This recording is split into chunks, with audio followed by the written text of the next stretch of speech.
Assalamualaikum warahmatullahi wabarakatuh.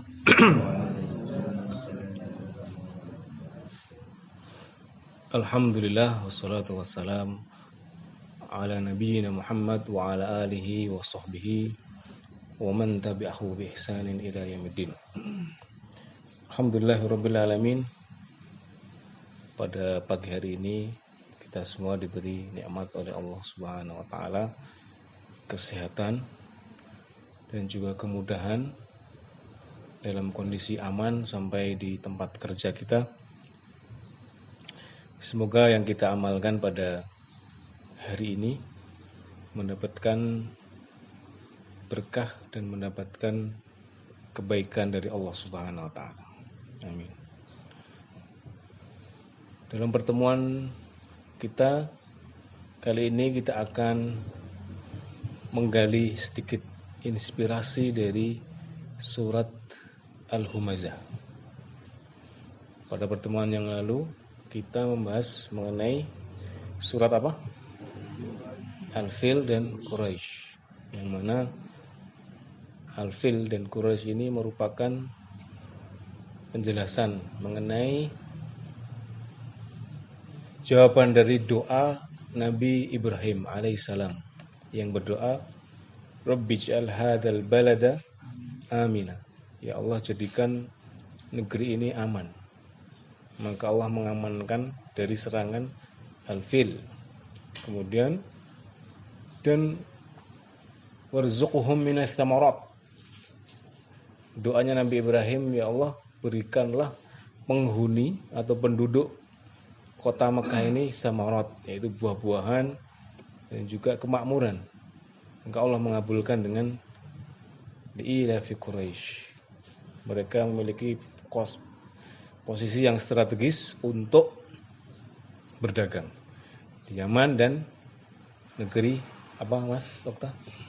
Yaman dan Syam. Nah, itu review sedikit mengenai pembahasan kita kemarin.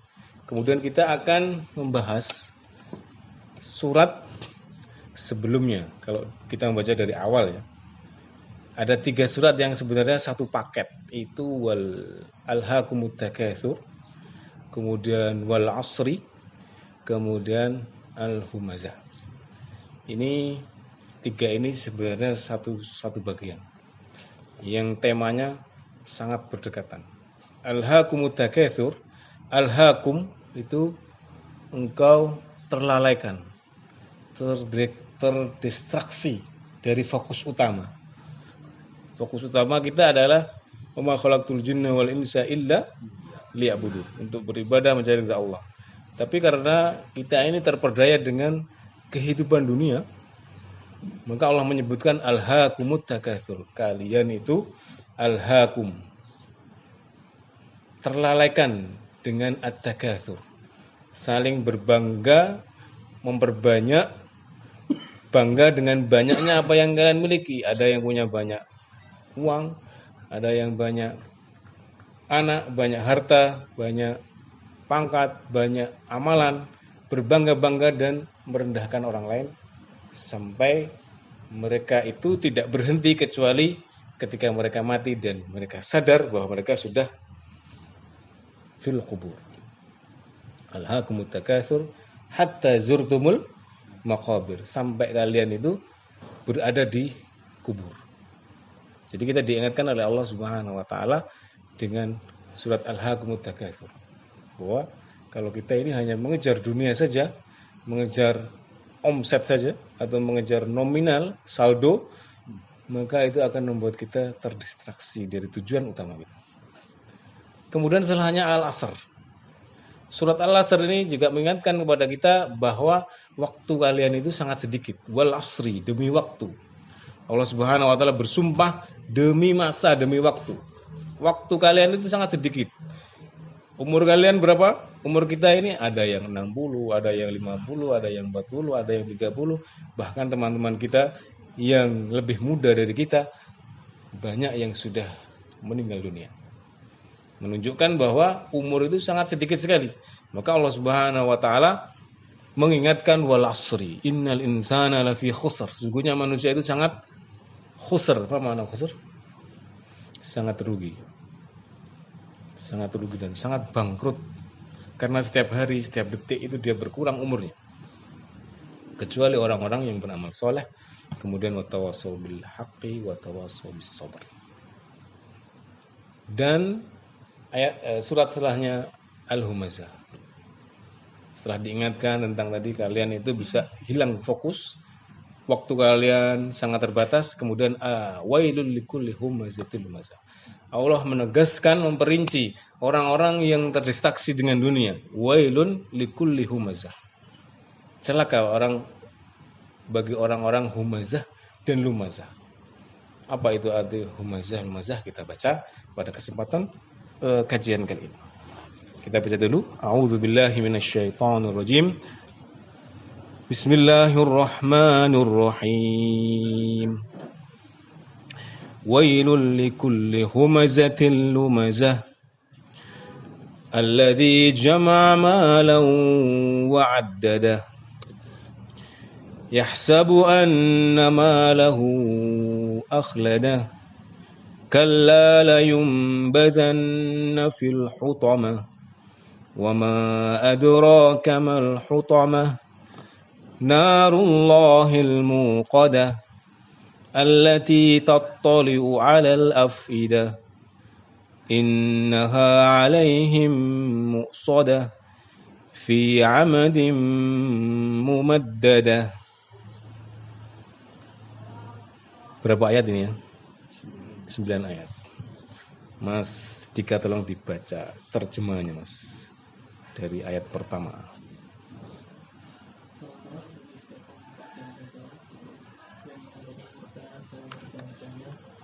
Dia mengira bahwa hartanya itu dapat mengkalahkannya. Sekali-kali tidak, pasti dia akan dilemparkan ke dalam neraka Hutamah. Dan tahukah kamu apakah neraka Hutamah itu? Yaitu api azab Allah yang dinyalakan, yang membakar sampai ke hati. Sungguh api itu hidup rapat atas diri mereka, sedang mereka itu diikat pada tiang-tiang yang panjang. Nah, jadi surat ini ada 9 ayat yang inti dari ke-9 ayat ini mengingatkan kita tentang kehidupan dunia dan juga bahayanya orang yang mengejar dan terfokus kepada dunia. Wailun, apa makna wail? Kemarin sudah ya. Apa wail itu? Celaka. Allah Subhanahu wa taala ingin mengatakan kepada kita, bahaya sekali kalau kalian mengikuti jalan orang-orang yang saya sebutkan, yang aku sebutkan dalam surat ini. Bahaya sekali, kamu bisa celaka. Wailun likulli, untuk bagi setiap orang, humazah. Humazah di situ diterjemahkan tadi dibaca Mas Dika, pengumpat. Lumazah apa Mas? Pencela. Oke, kita lihat di tafsir para ulama. Humazah itu ada yang menyebutkan humazah itu dia itu ghibah atau menyebarkan aib orang lain dari balik. Jadi tidak diketahui. Di belakangnya, di depannya dia baik. Secara zahir dia perbuatan akhlaknya baik. Bahasa basinya baik. Tapi ketika di belakang dia mengumpat, ghibah. Menghancurkan kehormatan orang lain. Kemudian lumazah itu di depan, dia langsung mencela, frontal. Ketika bertemu, langsung dia cela di hadapannya. Ini lebih kepada sarkas atau dalam bahasa Arab to'an. To'an itu tuduhan, kemudian mencela, dihina. Salah satu sifat yang dicela atau dilarang oleh Allah Subhanahu wa taala adalah humazah, lumazah. Jadi orang-orang yang suka mencela. Ada sebagian sahabat yang mengatakan surat ini turun kepada seorang musuh Nabi Muhammad SAW, yang musuh Islam yang bernama Walid ibnu Mughirah, yang dia itu selalu mencela. ketika bertemu dengan orang-orang mukmin. Mencelanya bukan hanya dengan kata-kata, tapi juga dengan mimik wajah, ekspresi wajah. Ada ya orang itu yang ketika ketemu itu senyumnya itu senyum sinis, nyelekit itu. Ya, senyumnya nggak simetris kayak merot-merot itu. Senyumnya itu nggak enak banget itu. Itu Walid Mughirah. Atau gerakan kepalanya aja. Ketika ada orang mukmin yang membaca Al-Quran itu gerakannya seperti menyepelekan. Ini juga pelajaran bagi kita. Kadang-kadang kita menyepelekan teman kita atau rekan satu tim kita. Ketika dia sedang mengungkapkan argumen atau pendapat atau usulan, kemudian kita kayak apa, meremehkan, kayak ecek-ecek. Jadi alam itu ecek-ecek. Jadi meremehkan, merendahkan orang lain dengan cara ekspresi. Saya kan nggak bilang apa-apa, saya cuma gerakan wajah aja. Itu termasuk wailul likulli humazatin lumazah. Dan Walid ibnu Mughirah ini musuh yang sangat memusuhi Rasulullah SAW. Di belakang, di depannya itu selalu musuh. Ini dari humazah lumazah itu zajr. Az-zajr itu ya tadi mencela, merendahkan, mengatakan Rasulullah itu seorang penyihir, orang gila, majnun.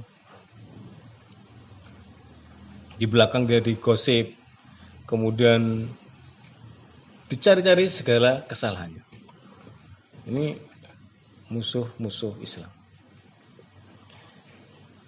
Kita bisa lihat di huruf di situ ya, humazah, lumazah. Jadi bahasa Arab itu fu'alah, wazannya fu'alah. Fu'alah itu menunjukkan sikap yang diulang-ulang, yang sudah menjadi habit, kebiasaan yang banyak sekali. Artinya banyak dan berulang-ulang. Dia itu suka mencela, suka ghibah, sangat menjadi kebiasaan. Maka Allah Subhanahu wa taala mengancamnya dengan wail, kecelakaan, kebinasaan orang-orang yang humazah, lumazah. Kemudian Allah menjelaskan alladzi jama'a mala wa 'addada, yaitu orang-orang yang jama'a mala. Apa makna jama'a? Mengumpulkan mal, harta, wa 'addada. Addada yu'addidu itu menghitung-hitungnya. Ta'addud itu bertambah. Kalau addada itu mempersiapkannya, menghitungnya untuk masa depannya, kata dia. Untuk waktu yang akan datang. Yahsabu anna malahu akhlada. Dia mengira, dia berasumsi bahwa hartanya itu akhladahu. Apa makna akhladahu? Membuatnya khalid.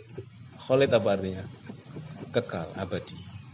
Dia mengatakan bahwa hartanya itu akan membuat dia selamat di dunia dan di akhirat. Di dunia saja saya dapat harta banyak, saya dapat posisi yang banyak, posisi yang tinggi, apalagi nanti di akhirat. Ini seperti kisahnya yang dalam surat Al-Kahfi, kisah pemilik apa? Kebun, yang dia mengatakan ana aktsaru minka malan wa walada. Saya lebih banyak harta dan anak.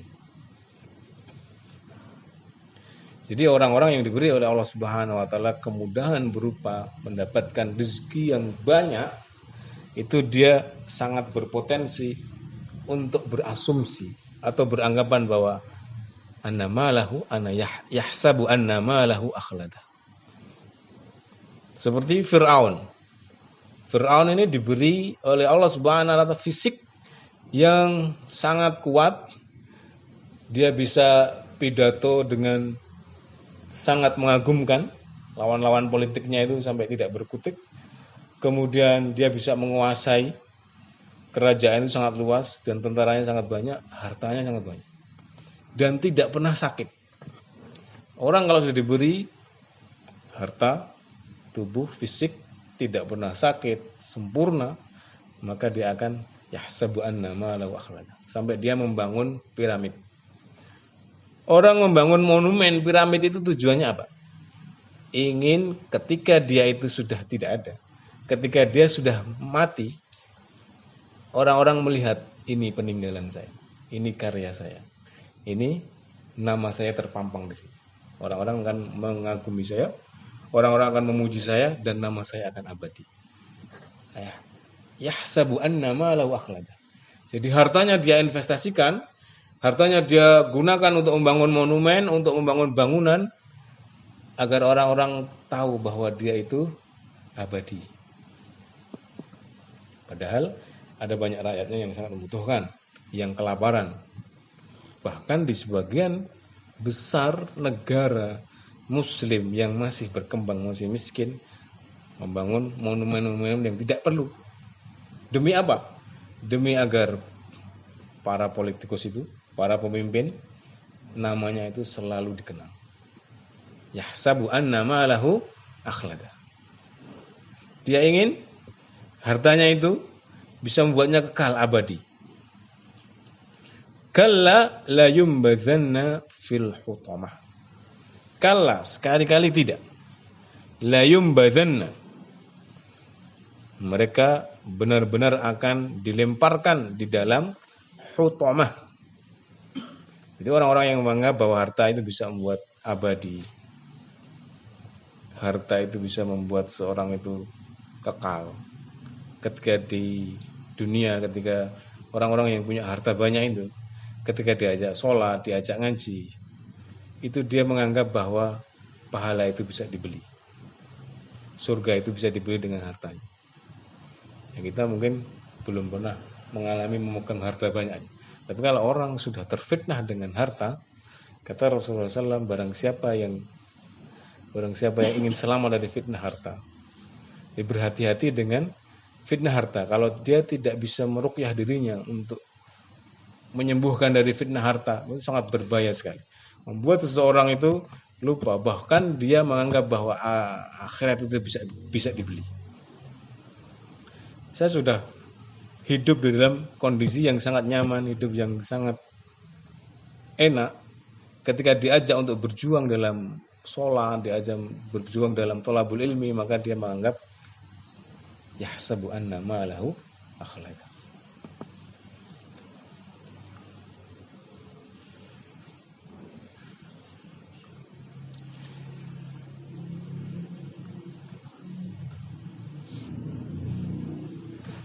Dan ini yang menjadi mindsetnya orang-orang kafir. Yahsabu anna malahu akhlada. Hartanya itu, dia menganggap hartanya itu bisa membuatnya abadi. Dan tujuan utama dari dia hidup di dunia ini menikmati dunia dengan hartanya. Dia tidak memikirkan nanti setelah dia mati, generasi setelahnya itu apakah bisa mendapatkan manfaat dari apa yang dia lakukan, tidak berpikir itu. Yang penting saat ini, ketika saya hidup, saya bisa menikmati harta sebanyak-banyaknya dan bisa mendapatkan umur yang panjang sehingga bisa menikmati dunia ini dalam waktu yang lebih panjang. Lain dengan mindsetnya atau cara berpikirnya orang-orang mukmin. Orang-orang mukmin itu memiliki prinsip amal jariah. Seperti orang yang sudah tua, ketika dia menanam pohon, menanam tanaman, yang tanaman itu dia tidak berbuah kecuali setelah 30 tahun, 40 tahun atau 50 tahun. Ditanya oleh orang, "Bah, kenapa engkau menanam ini, Bah? Kan umur jenengan paling tinggal 5 tahun atau 10 tahun. Ketika jenengan sudah mati, tanaman ini tidak akan bisa Anda nikmati." Apa kata orang tua tersebut? "Ketika saya mati, tanaman ini bisa nanti kalau sudah besar, bisa membuat orang berteduh di bawahnya. Menjadi amal jariah bagi saya. Ketika pohonnya atau buahnya nanti berbuah, orang-orang akan mengambil manfaat dari tanaman yang saya tanam. Ini sebagai amal jariah." Inilah sikap kaum muslimin. Orang mukmin itu harus memiliki niat yang kuat untuk beramal jariah, menambah saldo akhirat kita dengan amal jariah kita. Kita lakukan sekarang, misalkan mengajarkan anak-anak TPA misalkan, atau mengajarkan orang untuk membaca Al-Quran, atau membuat peralatan, perlengkapan atau support pendukung untuk dakwah, untuk masjid kita, untuk madrasah. untuk kegiatan sosial, sehingga ketika kita sudah mati, umur kita 60, 80, kita sudah tidak bisa produktif, maka yang kita buat, karya-karya kita itu akan menjadi amal jariah. Ia akan terus mengalir pahalanya sampai di akhirat ketika kita sudah berada di alam kubur. Ini adalah mindset kaum muslimin. Orang-orang Islam harus mengutamakan amal jariah. Bukan amal hanya sesaat saja, bukan menikmati dunia hanya dalam sesaat saja. Yahsabu anna ma lahu akhladah kalla la yumbadanna fil hutamah. Mereka benar-benar akan dilemparkan ke dalam hutamah. Apa itu hutamah?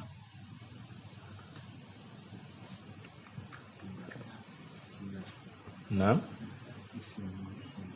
ismun min asma'il jahannam, nama dari salah satu nama jahannam. Jadi Al-Quran itu ada cara menafsirkan Al-Quran. Al-Quran ditafsirkan dengan ayat Al-Quran. Al-Quran ditafsirkan dengan hadis. Al-Quran ditafsirkan dengan bahasa Arab yang digunakan pada masa Al-Quran diturunkan oleh Allah Subhanahu wa taala kepada bangsa Arab pada waktu itu.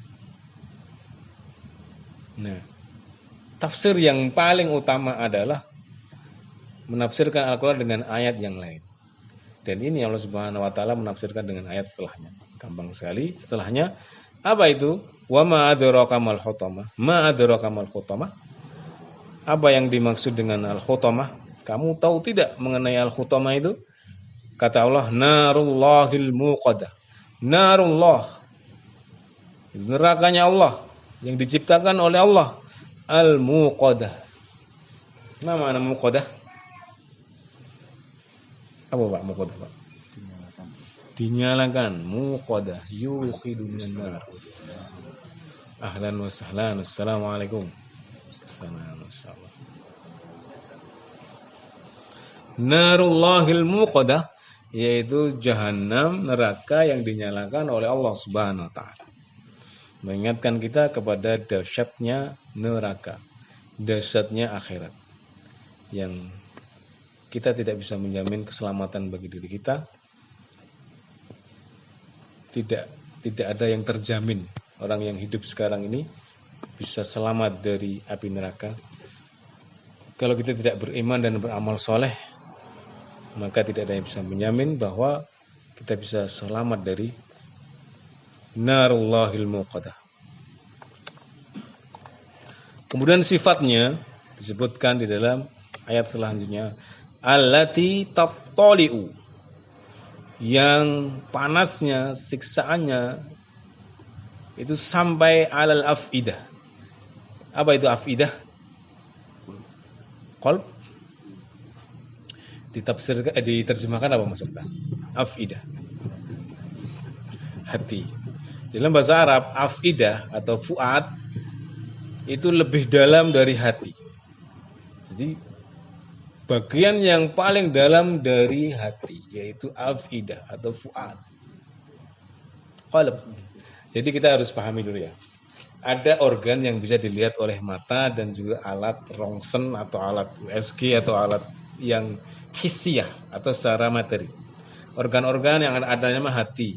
Itu lebih kata lainnya apa? Limpa. Ada usus, ada jantung, ada paru-paru. Itu semua organ-organ secara fisik. Ada organ, ada bagian dari tubuh kita yang tidak bisa dilihat oleh mata dan dilihat oleh segala peralatan yang dibuat oleh manusia. Allah Subhanahu wa taala menyebutkan al-qalbu, fuad, hati. Itu bukan berarti organ yang bisa kita lihat, tapi organ yang tidak bisa dilihat oleh manusia. Itu juga yang disebutkan oleh Rasulullah SAW. Alla inna fil jasadi mudghah. Faida. Apa? Faida salahat salahal jasadu kullu.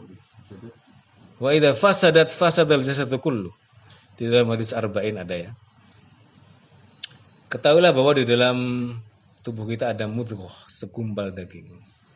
Idza salahat, ketika hati itu segumpal daging itu salahat, yaitu baik, sehat, salahal jasadu kullu. Jadi jasad ini semua akan menjadi sehat. Seluruh organ kita ini akan sehat. Dari kepala sampai kaki ini akan sehat. Ala wahiyya al-qalb. Ketahuilah bahwa itu adalah hati. Nah, itu kalau di rongsen nggak kelihatan. Ada orang yang mengatakan, ada yang menafsirkan hati itu jantung, padahal bukan. Ada yang mengatakan itu limpa, bukan. Itu adalah satu organ yang tidak bisa dilihat. Jadi ada alam lain seperti ruh, qalb, ini tidak bisa dilihat dengan mata kita. Ada alam yang bisa dilihat kita, yaitu organ-organ fisik.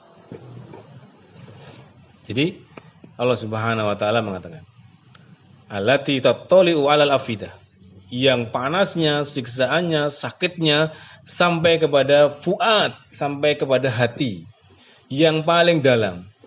Kita tahu ya, ketika penghuni neraka, naudzubillah min dzalik, penghuni neraka itu disiksa oleh Allah Subhanahu wa taala, itu la yamutu wa la yahya, tidak hidup, tidak mati. Jadi semua merasakan sakitnya. Kulitnya habis, tulangnya habis, dagingnya habis, sampai api itu masuk ke dalam fuad, dalam organ tubuhnya yang paling dalam. Kemudian dihidupkan lagi. Kulitnya diwujudkan lagi, dibakar lagi, terus seperti itu. La yamutu wa la yahya. Tidak ada kehidupan dan juga tidak ada kematian. Mereka hidup tapi sebenarnya tidak hidup. Mati juga tidak mati karena dalam siksaan. Siksaan yang sangat pedih. Dan bagi orang-orang kafir tidak ada harapan, tidak ada, mereka sudah putus asa. Orang-orang yang mati dalam keadaan syirik, dalam keadaan menyembah selain Allah Subhanahu wa taala, dalam keadaan menyekutukan Allah, dia tidak sempat bertobat ketika mati, maka khalidina fiha. Mereka akan di dalamnya selama-lamanya. Tidak hanya setahun 2 tahun di penjara atau sehari 2 hari kemudian bebas. Sebagaimana orang-orang ahlu kitab ketika mereka didakwai oleh Rasulullah SAW, lan tamassana naru illa ayyaman ma'dudah. Tenang aja, itu neraka itu tidak akan menyentuh kami kecuali beberapa hari saja. Seperti orang weekend atau seperti orang utlah atau rehlah. Tapi kata Allah Subhanahu wa taala, khalidina fiha abada. Dan orang-orang yang masuk ke dalam neraka itu sudah tidak punya harapan sama sekali. Kemudian orang mukmin bagaimana? Orang mukmin yang bertauhid dan tidak berbuat syirik, walaupun dosanya banyak, mereka masih memiliki kesempatan, memiliki harapan untuk keluar dari api neraka. Makanya kita ajarkan kepada diri kita, keluarga kita, anggota famili kita untuk benar-benar memegang tauhid. Sebagaimana Nabi Ibrahim, ma ta'buduna min ba'di. Ketika Nabi Ibrahim mau meninggal dunia, sudah sepuh, sudah sangat tua, apa yang ditanyakan kepada anaknya? Warisan? Atau ditanyakan bagaimana bisnisnya, bagaimana setelah ini pembagian warisnya? Enggak. Tapi yang ditanyakan, ma ta'buduna min ba'di, apa yang akan kalian sembah setelah kematian saya? Ini menunjukkan keseriusan dan pentingnya menjaga tauhid untuk anak-anak kita, untuk keluarga kita. Mati dalam keadaan tauhid, paling tidak menyekutukan Allah. Mungkin masih ada yang terkena maksiat, masih terjerumus ke dalam perbuatan dosa-dosa. Tapi selama tidak syirik, maka mendapatkan kesempatan untuk keluar dari api neraka. Allati tattali'u 'alal afidah, yang neraka itu sampai masuk ke dalam afidahnya, sangat sakit sekali. Ini menunjukkan bahwa pedihnya siksaan neraka, dan kita tidak boleh main-main dengan ucapan-ucapan neraka, ucapan-ucapan yang menjurus ke neraka. Ada orang yang bikin kuliner namanya mie iblis, mie jahanam, ada apa itu, warung-warung yang seperti itu tidak pantas untuk dijadikan sebuah joke atau lelucon. Innaha alaihim muqsadah. Innaha, sesungguhnya dia itu alaihim, di atas mereka. Jadi di atas orang-orang penghuni neraka itu muqsadah. Apa itu muqsadah? Diterjemahkan apa? Ditutup rapat. Muqsadah dalam bahasa Arab itu artinya ada pintu sebenarnya. Pintu tapi tinggi sekali. tidak bisa diraih, tidak bisa melarikan diri dari situ. Pintunya ada, sengaja dibuat oleh Allah Subhanahu wa taala untuk membuat penghuni neraka itu tambah putus asa. Pintunya ada, tapi tidak bisa diraih. Jadi pintunya itu memang ada, orang itu bisa keluar dari situ kelihatannya. Tapi karena saking tingginya, setiap hari melihat, berharap itu, tapi tidak mendapatkan cara untuk bisa keluar dari pintu tersebut. Itu muqsadah. Beda kalau mughlaqah. Kalau ada kalimat mughlaqah, ada kalimat dalam dikunci rapat, tidak tertutup rapat, tidak ada pintunya, orang itu udah tidak terlalu lebih sakit yang ini. Artinya ada pintunya tapi tidak bisa. Ya. Ada harapan tapi tidak bisa. Ya Mas. Ada harapan tapi susah untuk diraih. Di sekolah.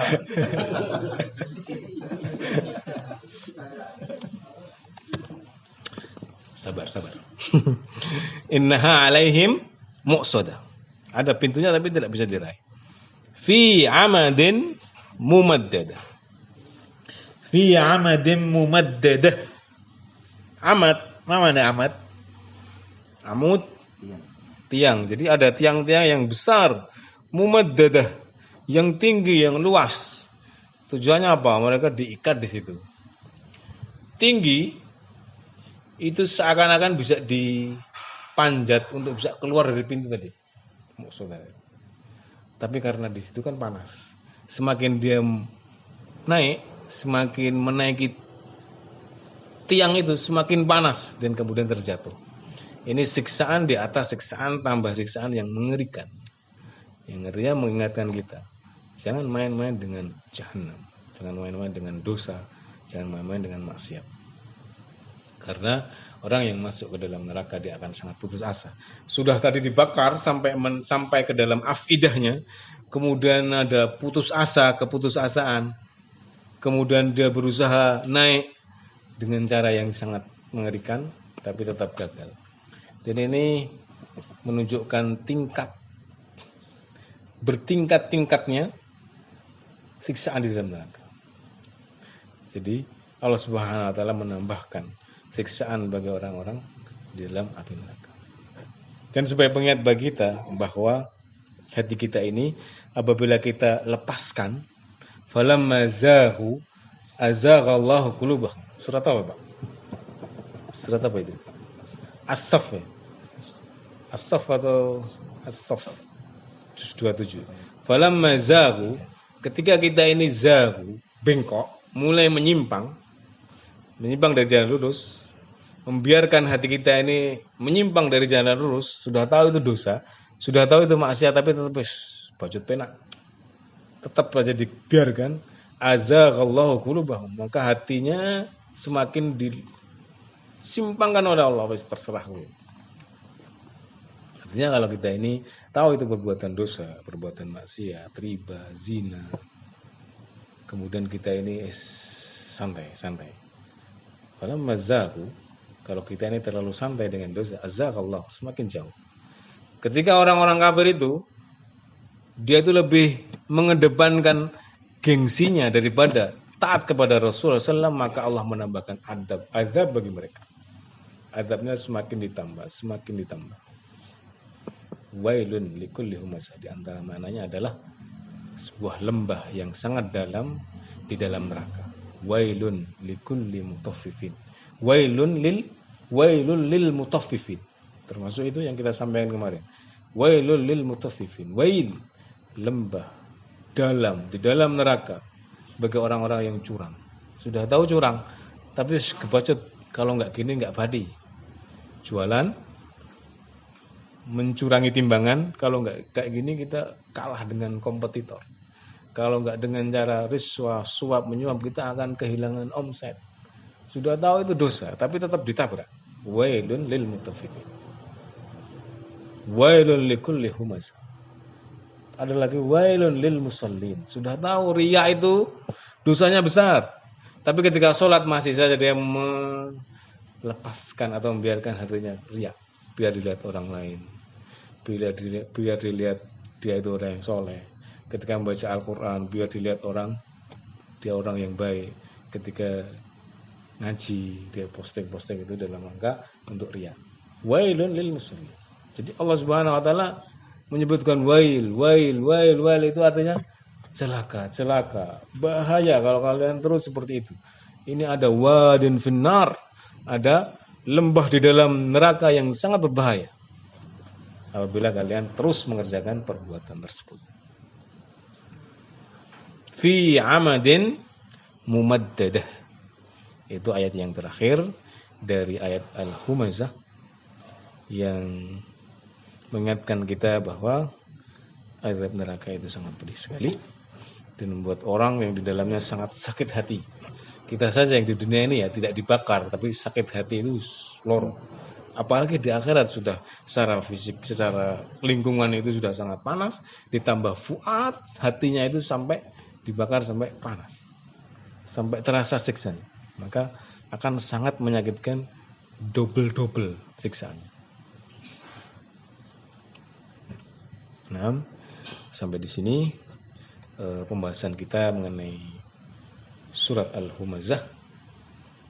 Yang pelajarannya yang paling penting ya yang pertama, jangan sampai kita seperti orang-orang kafir yang berasumsi ayahsabu anna malahu akhlada, bahwa harta kita, posisi kita, power kita, pencapaian kita saat ini bisa membuat kita itu akhlada, membuat kita ini bebas dari hukum-hukum Allah, membuat kita ini bisa abadi, itu bisa membeli surga, membeli semuanya dengan harta kita.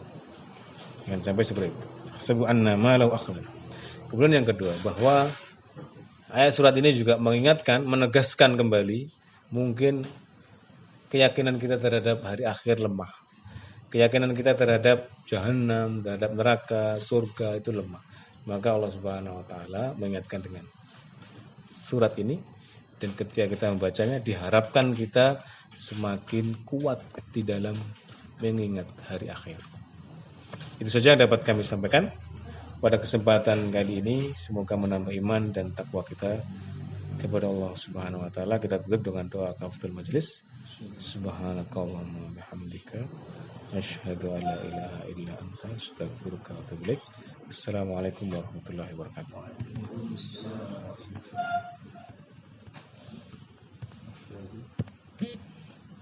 Panitia.